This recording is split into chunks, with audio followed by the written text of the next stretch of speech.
आज दातदुखी ही समस्या जवळजवळ प्रत्येक घरामध्ये एकतरी व्यक्तीला आहे. याचा त्रास इतका असतो की आपण लगेच डॉक्टरांचा सल्ला घेतो.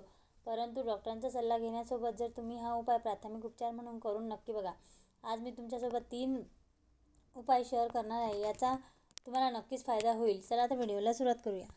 आपला सर्वात पहिला उपाय म्हणजे आपल्याला पेरूची कोवळी पानं घ्यायची आहे आणि ही पानं 1-2 पानं आपल्याला घ्यायची आहे आणि ही पानं आपल्याला चावायची आहे आणि चावून आपल्याला ही तोंडामध्ये पकडून ठेवायची आहे आणि यामध्ये पूर्ण लाळ हे मिक्स होईपर्यंत आपल्याला तोंडामध्ये पकडून ठेवायची आहे.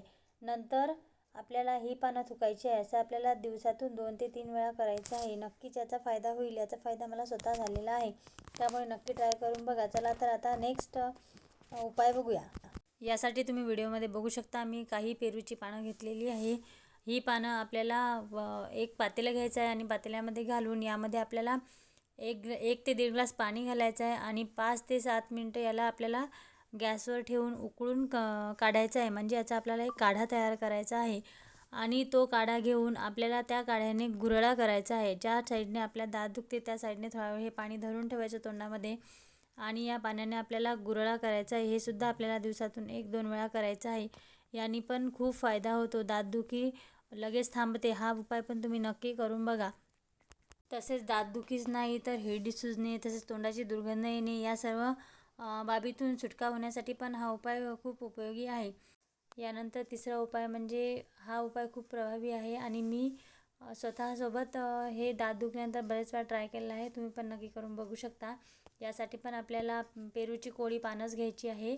3 ते 4 पानं घेऊन ती पानं हाताने तोडून घ्यायची आहे. नंतर खलबत्त्यात टाकून त्याला बारीक वाटायचं आहे. तुम्ही मिक्सरमध्ये सुद्धा घालून वाटू शकता आणि ही पानं कोरडी असतात त्यामुळे लवकर वाटल्या जात नाही. त्यामुळे यामध्ये आपल्याला व्हिडिओत दाखवल्याप्रमाणे 1 ते 2 थेंब पाणी टाकायचं आहे आणि हे वाटून घ्यायचं आहे.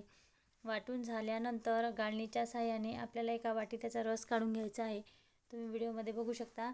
आणि रस काढून झाल्यानंतर यामध्ये आपल्याला थोडीशी हळद मिक्स करायची आहे आणि हळद मिक्स करून झाल्यानंतर कापूस घ्यायचा आहे. आपल्याला एक कापसाचा बोळा तयार करायचा आहे आणि त्या बोळ्याला हे मिश्रण लावून घ्यायचं आहे व्हिडिओत दाखवल्याप्रमाणे आणि हा बोळा आपली जी दाढ दुखते, ज्या साईडची दात दुखते त्यामध्ये ठेवायचा आहे, तिथे ठेवायचा आहे आणि जोपर्यंत आपण ठेवू शकतो तोपर्यंत त्याला तोंडामध्ये पकडून ठेवायचं आहे आणि एकदा पूर्ण लाळ तोंडामध्ये जमा झाली की नंतर आपल्याला ते बाहेर थुंकून टाकायचं आहे.